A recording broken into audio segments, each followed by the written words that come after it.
4, 3, 2.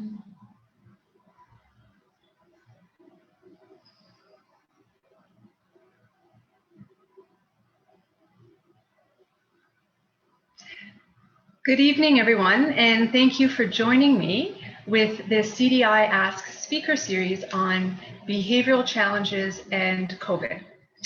I'm going to be your speaker for this evening. My name is Erin Rajca, and I am a social worker in clinical practice with Child Development Institute, or CDI, where I've worked with children, youth, and families for over 20 years in the SNAP programs, where we focus on supporting families to address significant behavioral challenges with their children through the practice of emotion regulation, self-control, and problem-solving skills.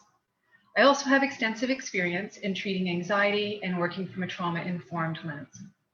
This evening, as you know, I'm giving a brief presentation on difficult child behaviors in this current context of a global pandemic spawned by COVID-19. Now, before I get started, I'd like to address two pieces of information first. At CDI, we acknowledge that the land on which we work is the traditional territory of many nations, including the Mississaugas of the Credit, the Anishinaabe, the Chippewa, the Haudenosaunee, the Wendat, and the Métis people. We also acknowledge that Toronto is covered by Treaty 13 with the Mississaugas of the Credit. Our community is home to many diverse First Nations, Inuit and Métis people, and recognize the enduring presence of Indigenous people on this land. Secondly, this is a live discussion that's being recorded, and it will be posted for public access via Facebook. So please avoid sharing any personal information about others, especially minors. For those of you who are just tuning in now, let me reintroduce myself. My name is Erin Rajca, and I'm a clinical social worker with Child Development Institute. Today, I'm going to be focusing on changes in behavior as a result of COVID-19. So I just want to let you know what you can anticipate across this next hour. I'm going to give a brief presentation, probably around 20 to 30 minutes long. I will try to make it interactive. I'll post some reflection questions for you to consider, and you can feel free to share your comments with our moderator. I will then open the floor to questions. So there's some key things that I just want to let you know I'll be talking about. First, I'm going to begin talking about the stressors that many children report they're currently experiencing. Next, I'll talk about how stress can affect children's behavior, what this behavior may mean, and how parents can support their children to cope more effectively. My colleague Baden is with us this evening. She's going to be moderating the conversation, so please send her any comments or questions that you have through the comment section on your computers. Okay, so now I'm going to jump in to the actual focus for the evening. As you all know, over the last 6 months, how we go about our day-to-day lives has changed dramatically. And for kids in particular, services such as school, recreational activities, after-school childcare programs, and access to mental health services have either shut down completely or become limited. Children's access to peer groups, extended family, mentors, and teachers has also changed. Their world has literally flipped upside down, and what was familiar is no longer. Children's Mental Health Ontario conducted a survey sometime in the spring, I believe, with caregivers and children to really hear from them about how COVID has impacted their day-to-day lives. Through this survey, what they learned is that caregivers are reporting that they are experiencing significant stress related to all of the changes that have come about as a result of COVID-19. In addition, they're significantly worried about their children's mental health. When children were surveyed, some of the key pieces that they highlighted were that school closures, being isolated from their peers, changes to their daily routine, fears about getting sick, loneliness, and having questions that adults can't answer are significant sources of stress. The literature on psychology of pandemics also tells us that isolation and uncertainty are the biggest factors affecting children's mental health related to outbreaks such as COVID. So let's try to imagine how this works. This pop can that I have here, this represents a child. And I'm going to shake it to demonstrate the impact of stress. For example, my son didn't sleep well last night. He didn't eat a healthy breakfast. He woke up feeling really grumpy. He really misses his friends. He tried to connect with them earlier on social media and they weren't available. He says he's feeling really, really lonely. He'd like to go to the playground, go for a bike ride, or hop on his scooter, but he's afraid that if he goes outside, he's going to pick up germs. And if he picks up germs, he might get really sick, or he's going to make a grandparent ill. And grandparents that he has, a couple of them anyway, are immunocompromised. And his concern is that if he were to infect them, that they could actually die. So what would happen if I opened this can? Exactly, it would explode. This can also represents caregivers, some of whom are experiencing the negative effects of this global pandemic more than others, whether it's related to a job loss as a result of social distancing requirements, or the fact that they're already coping with violence, racism, and poverty prior to the pandemic. When this pop can explodes, what behaviors might we see? So I want you to reflect now on your child, the one in particular that you're concerned about. And imagine if it was an incident that happened earlier today or sometime this week, how this stress for them manifested. What exactly did you see in relation to their behavior? Some parents report there's been an increase in tantrums or aggressive type behaviors. Some parents have shared that they've noticed their child seems to have less control over impulsive type behaviors. For kids perhaps who didn't have difficulty managing problems before and organizing their thoughts and feelings, they might be struggling with that now. In addition, parents are sharing that they find their child's capacity to focus and concentrate seems to have been negatively affected. We may also see some regressive behaviors, such as clinginess or bedwetting. Some families have also reported that their child appears to not be listening as much as they did before, or more frequently, they seem to be breaking family rules. While others report that their child is withdrawing and avoiding the people, the places, and the activities that they previously enjoyed. So I want you to consider for a moment, do these behaviors actually communicate how your child is truly feeling? Take a moment and really think about that.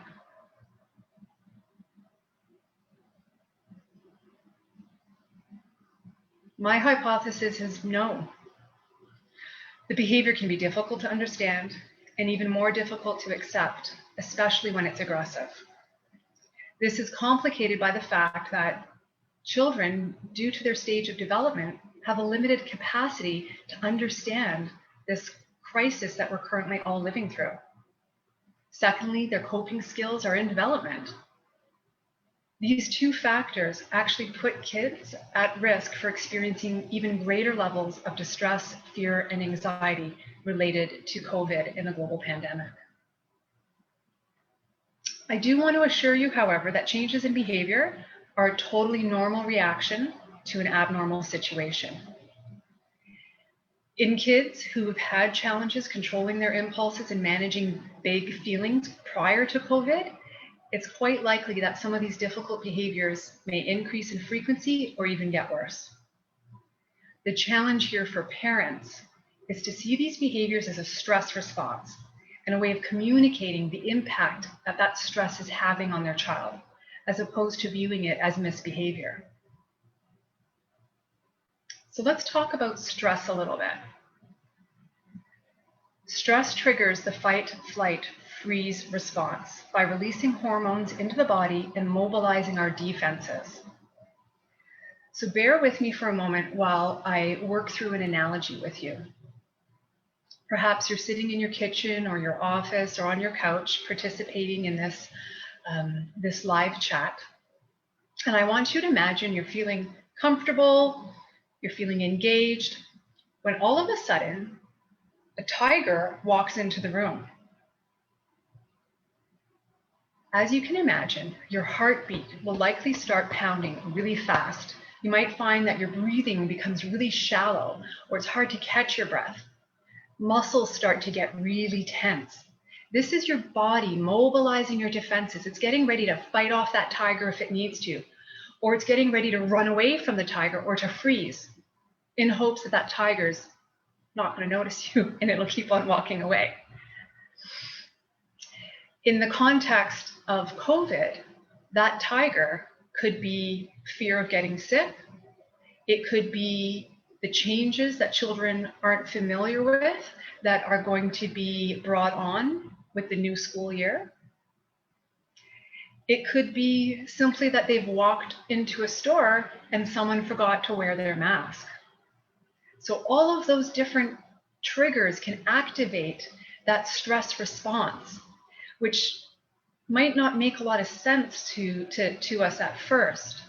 But when we understand that those triggers are perceived by their brain as a real threat, then perhaps that can help us understand it a little bit better.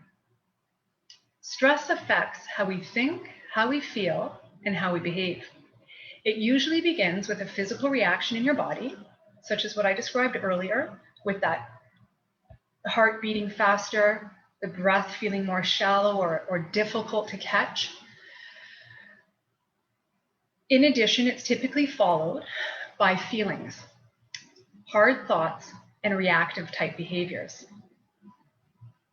So when we're talking about behavioral changes that we've been seeing in our kids across the last 6 months since social distancing came into effect, or perhaps even earlier when they overheard people at school or over the news talking about this virus and its impact, we have to ask ourselves, what do these new or more challenging behaviors actually represent?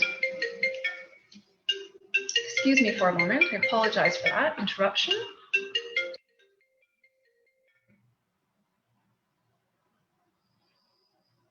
So what do the concerning behaviors actually mean? If you have any comments or suggestions that you would like to enter and pass along to Baden, that would be great. I'm going to suggest that these behaviors are a cue. They're a signal to the parent that the child perceives something wrong and that the child needs the parent to help them understand how they're feeling and why they're feeling this way. So what then, as parents, can we do to support our kids when they're struggling to manage their thoughts, feelings, and behaviors? Your relationship with your child is the key. Through this relationship, kids learn that they can tolerate negative stress. They begin to learn about their own emotions and how to correctly label them. They learn how to adapt to the changes that are happening around them. And they learn to trust that their parent can help them to cope when they're unable to do this on their own. Obviously, when our kids are upset, when they're acting out, or they're withdrawing, or they're engaging in a behavior that is confusing for us as parents, that can be really triggering. I'm going to encourage you to reflect on a situation that happened recently with your child, where their behavior was triggering for you.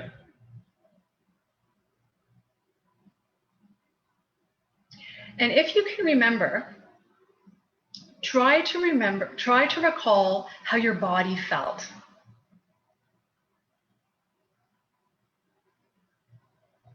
Did you know tension? Did you know your mouth got dry or your muscles got tense? Or perhaps you felt like you started to get really hot in the face or you started to sweat.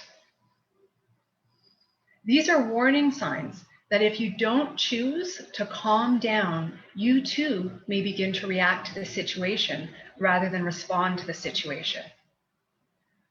So what are some examples of body sensations you experience when you feel triggered by your child's behavior? Please send in some ideas, and Baden will share them with me as they come up.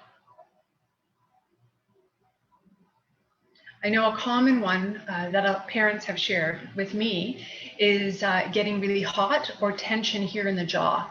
That's one of the first signs for them that they're getting frustrated or they're feeling angry. Sometimes it doesn't have to go in that direction. Sometimes it's actually on the other end of the spectrum, and what a parent is feeling is kind of helpless and really discouraged and unsure about what to do to respond and be available to their child.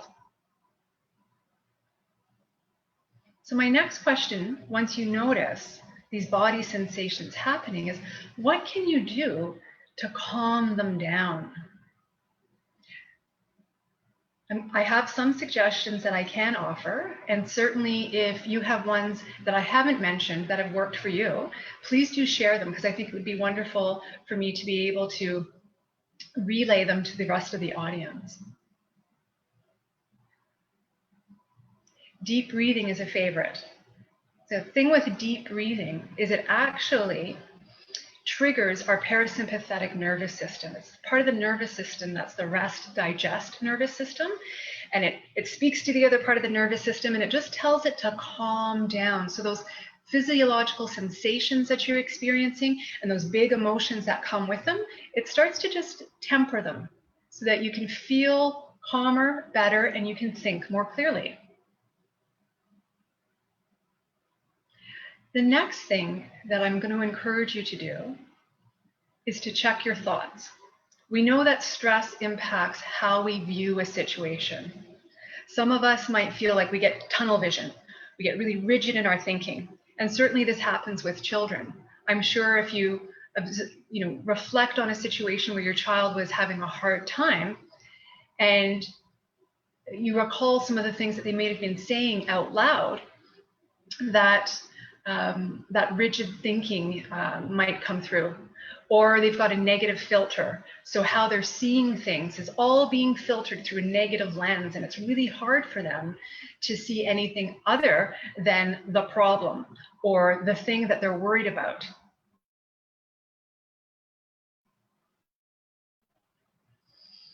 In these moments, it's really important for us not to match our children's negative thinking. It's also really important for us to try to catch the unhelpful thoughts that we might be having about our child's behavior, such as, well, he or she is old enough to know that tantruming is no longer acceptable, or hard thoughts about their character. Oh, she's just doing this to get my attention. She knows how to push my buttons. The challenge with those types of thoughts is that they don't actually change the problem. And they don't change how we're feeling or thinking about the problem. If anything, they reinforce some of the negative ideas that we might have about what's happening in front of us with our children. So I'm going to encourage you to identify those hard thoughts when they emerge and to challenge them by empathizing with your child's point of view. Even if your child isn't expressing their point of view, ask yourself, what's the purpose of this behavior? What set my child off? What is my child's behavior actually trying to tell me about how they are thinking and feeling? And what does my child need from me right now? And this, I really don't believe this is relegated just to children. Even us as adults, when we're having a hard time, when we're feeling a lot of stress, we're feeling really overwhelmed, there's actions that we engage in, behaviors that communicate to another person how we're thinking and feeling.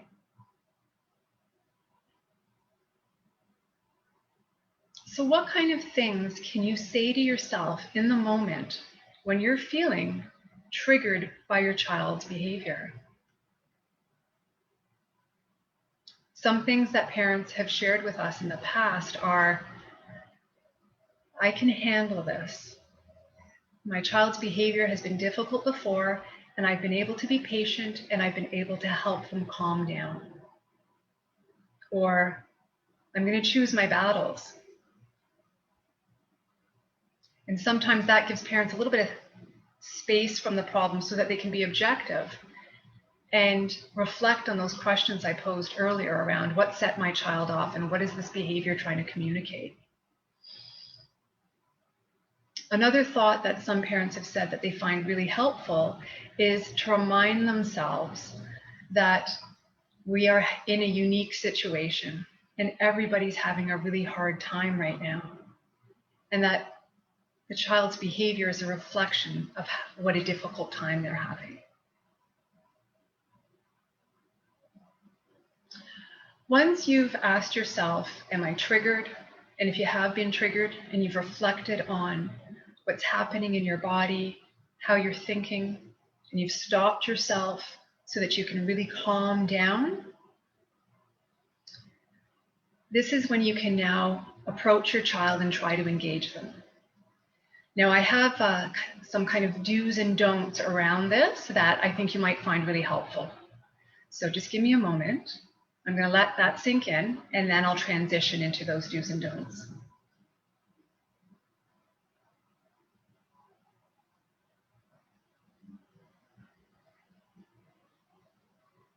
Okay, so now that you're feeling calm and you've told yourself some encouraging coping statements, encouraging in that they're helpful and they've empowered you to feel like you can connect with your child and uncover what's going on, I'm going to ask you to attend to your nonverbal communication. Nonverbal communication is about 90% of what we actually take in, which is pretty astounding because there's so much focus always on what we say, but how we say is significantly more important. So when we're talking about nonverbal communication, what do I actually mean? I'm going to put some ideas there, and if anybody has any others, please feel free to share them. So when we're talking about nonverbal communication, it has to do with the facial expression. Something as simple as a slight furrowed brow might communicate to a child something very different than what you're intending to communicate. And if it doesn't land well for your child, it can actually make the problem a lot bigger. Gestures and posture. These all communicate messages to your child's nervous system. And depending on their past experiences, not just with yourself, but with peers, with other adults in the community and at school, your child may unconsciously have attached meaning to those gestures and to postural changes and to facial expressions. So we want them to be relaxed and non-judgmental. If a child interprets body language to mean that you're disappointed in them, that you're feeling anxious or you're feeling angry, they may then mirror your energy. That, for example, might become the tiger in the room for them. Now, I use this word mirror, and I use it intentionally because we are actually biologically wired to mirror each other. A really simple example is when you're with somebody and they have a big smile on their face and they're relaxed in their posture and in their body language, and what their energy is conveying is that they're feeling really good about themselves. It rubs off, and typically we feel similarly. Well, it's the same for when we're feeling anxious or if we're feeling angry or frustrated. We pick up on those things and we tend to mirror them. This is in fact how we empathize with another person. I want to talk a little bit more about mirroring because it's important to match our child's affect when they're having a hard time. And what I mean by that is to mirror what's happening, because this communicates to them, I understand where you're coming from. I get it. It doesn't mean you have to agree with their behavior, and it doesn't mean you endorse their behavior. but communicating to them that you get it will actually de-escalate all of those yucky physical sensations that they're experiencing in their body. And it'll help them to become more grounded and differently available to what you have to say once everybody's calm. If I give you an example of an emotion aside from happiness, I'm going to go with anxiety for a second. This is tricky because when kids are feeling anxious, they're worried. It's a fear-based emotion. So when we're mirroring that we understand they're feeling anxious, it's important that we're not conveying fear ourselves, because the children need to know that we can tolerate how they're feeling and we can handle it. Because if their parent isn't able to communicate that I got this, I got you, then they're going to feel more scared. They use us as their barometer for how upset they should be. So what I'm going to suggest is instead you use the speed with which you speak to convey that you understand they're anxious. And typically when we feel anxious, we talk a little bit more quickly. So that's what you would do to convey that you understand your child is anxious, by speaking a little bit more quickly. If they're feeling angry, we don't want to mirror anger with our tone of voice or our facial expression, because they might just see that as disappointment and anger or rejection. Instead, I'd suggest that you speak in an animated tone and with animated gestures. And that will convey to them that you get it, you get where they're coming from. The other piece, when we are empathizing with our kids and we're mirroring where they're coming from, especially if they're feeling really angry, is we want to respect their personal space. Now, if you just kind of stretch your arms out around your body, this is approximately how much personal space everybody has and is entitled to. And you know your kid best, and you'll know that if you move into their personal space when they're not ready, that could either escalate the situation, or if you come into their personal space when they are ready, that's exactly what they need, that they in fact find it soothing and very comforting. Okay, so we've talked about tone of voice, we've talked about body language, those nonverbal pieces. I want to now speak a little bit about attending to verbal communication. I mentioned tone of voice, so I'm going to not mention that again. But we also want to be aware of how loudly we're speaking, because for every child, that's going to mean something different.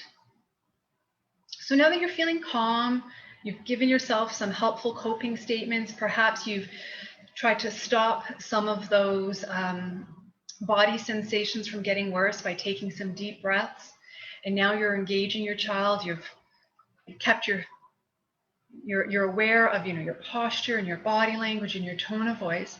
The next piece is then to engage them. And this is by using active listening skills. Now, active listening and empathy work really nicely together because they're really about trying to understand and convey that you understand where your child is coming from. How are they thinking and feeling about whatever it is that's happened? As you're exploring this with your child, being really curious about where they're coming from, it's important to validate their feelings. And again, I'm going to reiterate that validating them doesn't mean that you endorse or agree with the behavior, especially if the behavior was aggressive. However, this is really important in order for your child to be able to calm down and be in the moment with you, as opposed to, on the cusp of that fight, flight, freeze response, where they can just quickly jump back into that. And now they're feeling really kind of disorganized and unable to be available to what it is that you're trying to talk to them about. I've just want to bring your attention to some of these comments here. Some people have shared that when they get activated, they're feeling triggered, they get a real tightening in their shoulders and they get an adrenaline rush.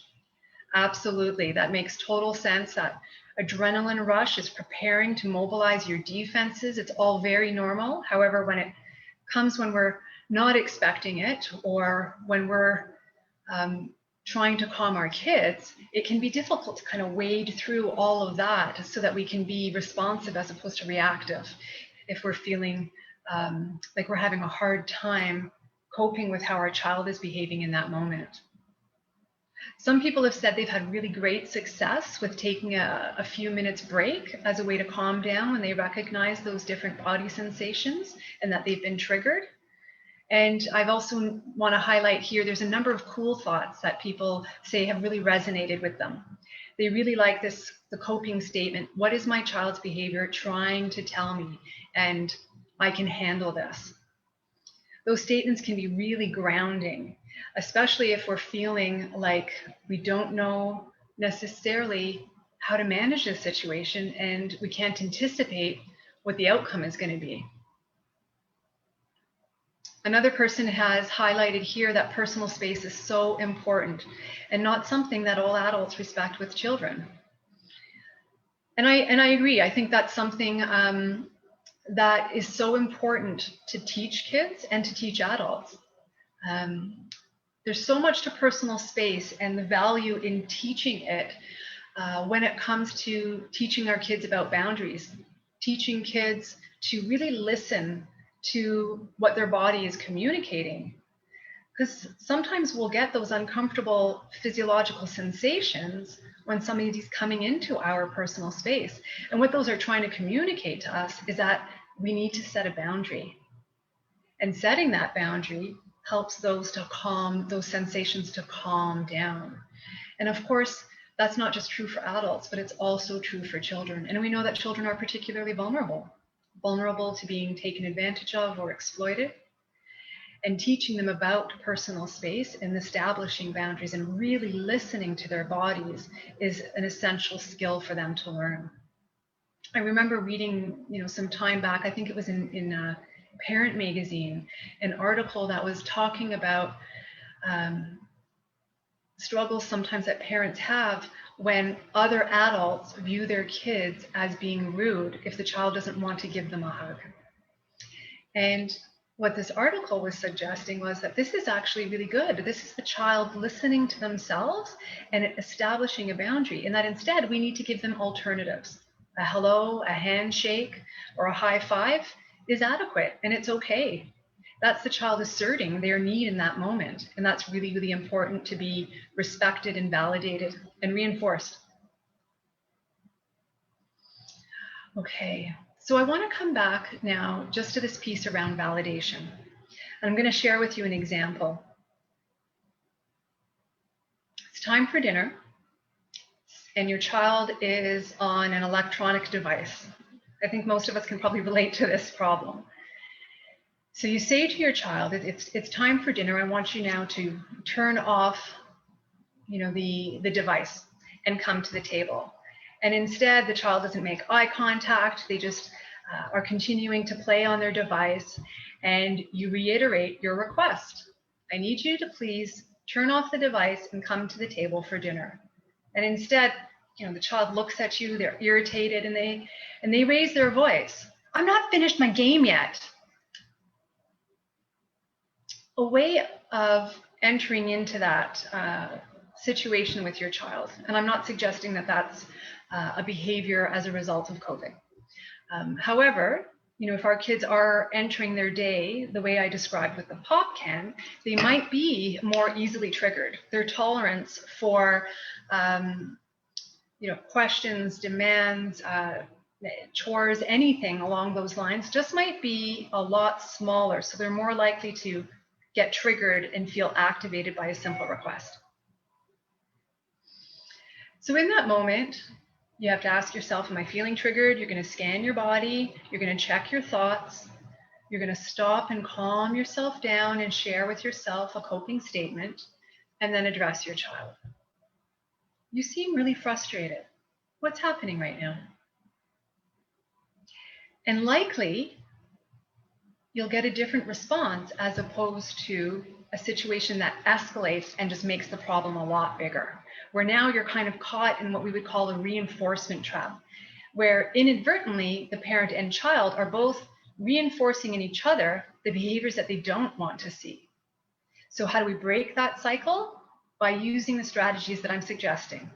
Checking in with yourself. Have I been triggered? How can I ground myself? How can I get self-control? and modeling this for your child. This is critical. Model using the skills yourself. And then also act as a coach for your child and prompt them. Let's take some deep breaths together. I can see that you've got a lot of tension here in your muscles and you appear really frustrated. If you're not ready to talk about it, perhaps we can just take some deep breaths together. So now that we've just kind of moved through this conversation, I'm wondering if anyone has experienced something similar. And if in reflection or hindsight, you now think that your child's behavior was communicating something different than what you originally assumed. And please feel free to share that with us. And the next question I'm going to ask you to reflect on is, if in fact you now believe your child's behavior was communicating something different, what would you do differently next time in a similar situation? I'm just going to pause for a minute or two until we get some comments or questions in relation to what I've just posed.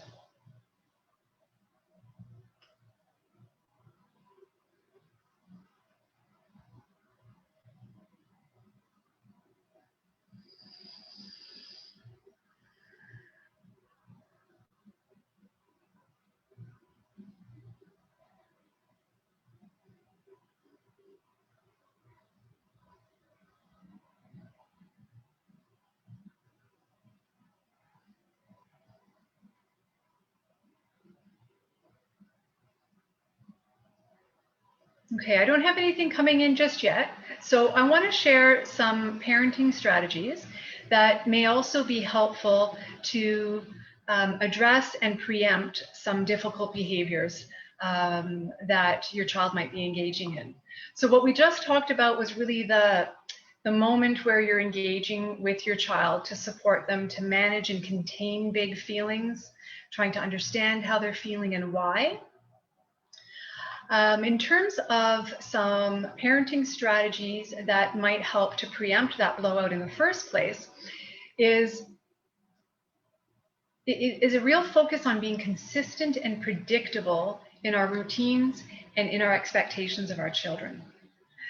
As you all know, that consistency and routine that they had with school just kind of fell almost like we got the rug pulled out from under our feet. So the children's day-to-day completely changed. However, it doesn't mean that we want to promote staying up terribly late, spending more time on screens than you would have allowed when they were in school, or allowing them to sleep in terribly late. As much as possible, you might modify the routine, of course. However, you want to keep things as predictable and consistent as possible, because predictability and consistency, of course, they help us to feel less anxious because we can anticipate what's happening. We can anticipate, for example, what our parent's expectation is, or if I don't meet that expectation, how my parent might respond or react. Another thing that I wanted to share with you is something that we call effective directions. And these are communication strategies that promote compliance in our children. I want to highlight a few in particular that parents have regularly reported that they find really helpful, and it can sometimes really anchor them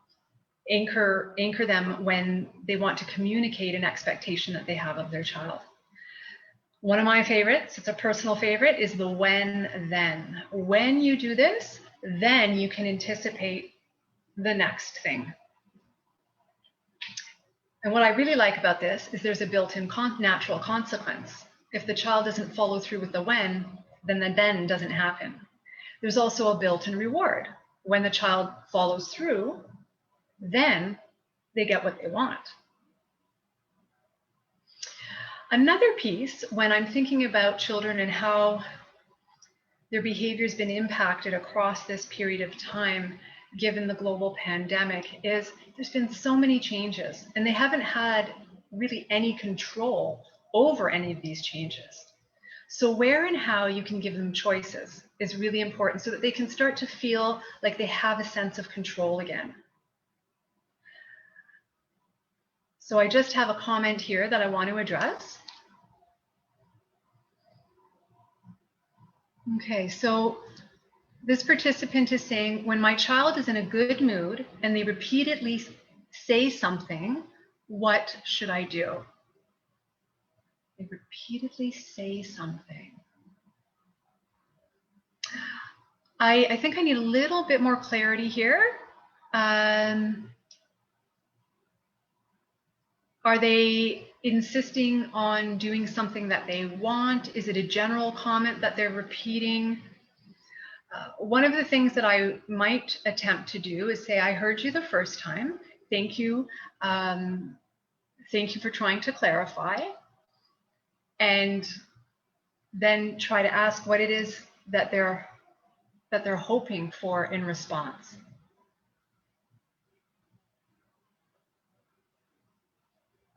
If that's not an adequate response to your question, please do submit a comment again, and I'll try my best to give you a fuller response. There's another comment here. It says, I have a question that's perhaps a little more specific. As a teacher, I often encounter children with difficulty regulating emotions and calming down, who need to take a minute and may need more of my attention than I can give in a classroom setting. I can imagine that would be really difficult, especially with classroom sizes being as large as they are and a full integration model. That is really tricky. What can I do to address the child or children who need my help making good choices when I'm also responsible to a whole classroom? So one of the things that we've done, specifically in the SNAP program, is encouraged teachers to universally teach certain strategies that we teach the child who's participating in our program. So what I mean by that is I would encourage a teacher to post different calming strategies, and when someone's having a hard time, you can just point to the visual or the words indicating that it's time for them to take a deep breath. As a class, sometimes what people have found helpful just before a transition or after a transition, for example, from one unit to the next, is saying we're all going to take some deep breaths together. Or someone needs, let's take a body break. Let's everybody get up and stretch our bodies out, take some deep breaths, shake out the sillies or shake out that extra energy you have in your body that might be making it difficult for you to focus, and then having them sit back down in their seats. So it's not targeting the specific child who's having a hard time regulating, rather it's universally targeting all of the children in the classroom and teaching everybody these skills and strategies. Another idea that I have here that you might want to try is to actually meet with the child, when you have an opportunity to have some one-on-one time, and talk about a plan, what it is that they would like or can do when they're having a hard time regulating their emotions, and coming up perhaps with a cue to signal to you what it is that they need. If it means that they need a washroom break, they just need to be able to stand up, walk down the hall and come back. If they can't be trusted to be out in the hall by themselves, then maybe that cue is a signal for everybody to take a body break and to get up and to stretch.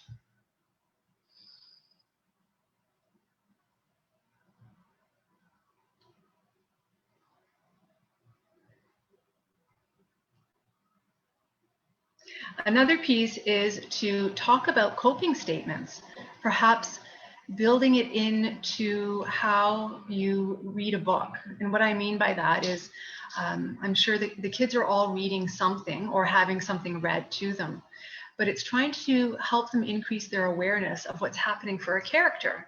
So what might be happening for this character that's really hard?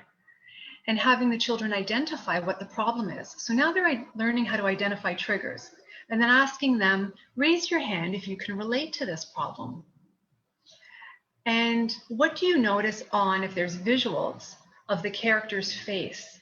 You know, do you see the eyebrows going down? Is this face going down? Do they seem like they have a lot of energy in their body? And get them to really point out those indicators of the emotion. And then ask them to show, as a group, everybody show me your mad face. Everybody show me your sad face. Everybody show me your happy face and when you're feeling good. What can we do to help this character feel better? How can we help them to calm their bodies down? How can we help them to think in a way that's going to help them keep this problem small? And then what can we do to help them keep this problem small? What do you suggest they do? So it's coaching them through coping statements, grounding strategies, and problem-solving solutions. There's another question here asking me to elaborate further on mirroring. So mirroring is really interesting. I think it was in the 1990s when it was first discovered, and it was discovered, in fact, by accident. There were some researchers working with monkeys and found that one of the monkeys actually was mirroring the researcher. And it prompted further exploration into what's happening. So certain parts of the brain were lighting up in sync with the researcher's brain. So this information was studied in greater detail. And that's what I meant by saying that we're biologically wired to mirror each other, to empathize with each other. And it happens on many levels. I gave an example earlier about somebody smiling or even somebody laughing and how it can kind of feel contagious sometimes. Or even if somebody is feeling really anxious or angry, you know, think about that in your personal life. Perhaps not an example with your child, but with another adult who's important to you. Perhaps your own parent, your spouse, or your partner. And when they've been really agitated, how that makes you feel. Often we feel agitated ourselves. That's mirroring. You're picking up on what they are reflecting to you. And if we want to shift that for the other person, then we want to try to mirror feeling more relaxed, feeling neutral, perhaps, about whatever the problem might be. And being able to do that, it takes a lot of self-reflection, a lot of understanding around what our triggers are, how those triggers impact how we think and how we feel and what we typically do in those moments. Some of us just, and we walk away. Other people might get, you know, frustrated and they get outwardly aggressive, you know, bang something or yell. Another person might just feel really deflated and start to withdraw. Those are all of their responses in terms of how they're thinking and feeling and what they do when they're feeling triggered in response to something that they view as distressing, scary, or just problematic. Now, mirroring happens, of course, in relationship with another person. We actually do this automatically with infants. You know, when they smile, we smile back. We get really playful with them when they start to kind of, their energy's picking up. You can imagine, you know, their little hands and their little feet are going and their eyes are wide open. We instinctively start to reflect back the expression and of emotion that they're demonstrating. And for some reason, we start to lose that as our expectations of our children increase. So that's why I wanted to bring it up, because it's just as relevant now in our relationships with our older children, our teens, as well as with our same age peers. I think what I'll do as well after this discussion is try to find a link that might be helpful in terms of describing mirroring in more detail and in really practical means, and we'll attach this to this talk. So probably, you know, by the time next week, the link might be available on our website along with this talk. I hope that was helpful. Does anybody have any other questions? We've got about 8 minutes left.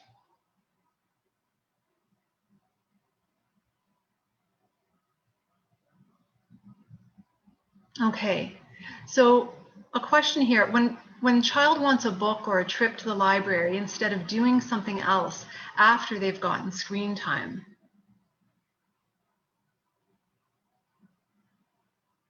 and perhaps they keep just reiterating that this is what they want as opposed to accepting the limit, what can you do? I think here it's really important to oh, sorry, here's another one.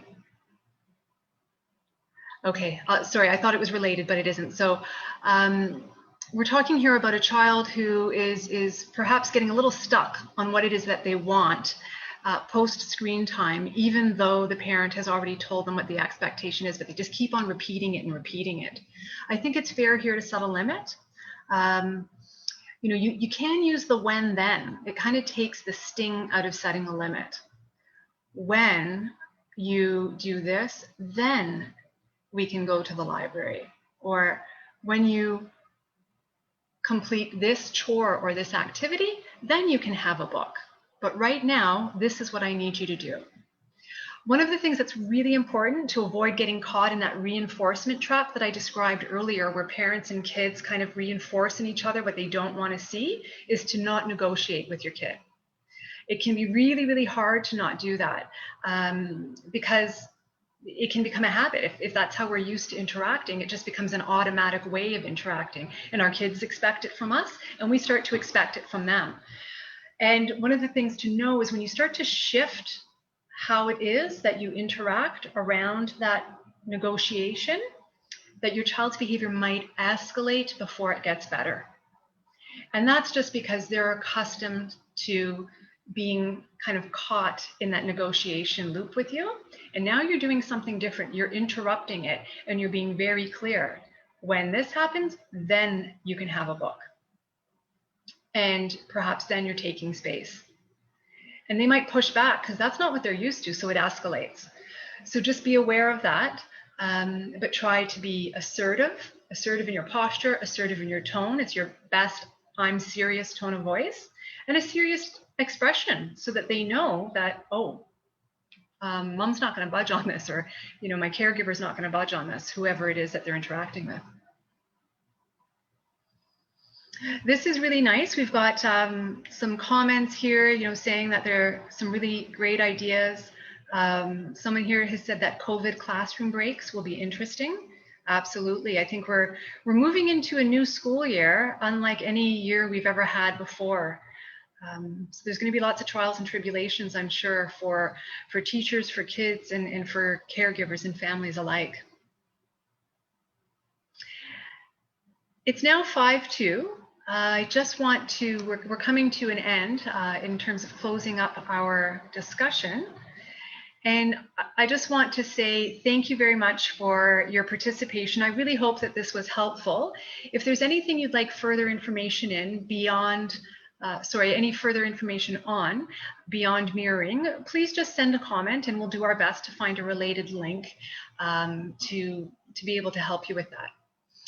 Our next CDI Asks speaker series will be on September 10th, and the focus is going to be on supporting kids as they transition back to school. So that's actually a really nice link to some of the questions here that were coming forward.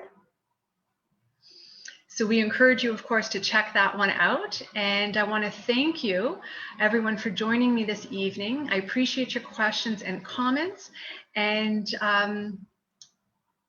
look forward to hopefully seeing you again on another one of our series speaks. Thank you very much.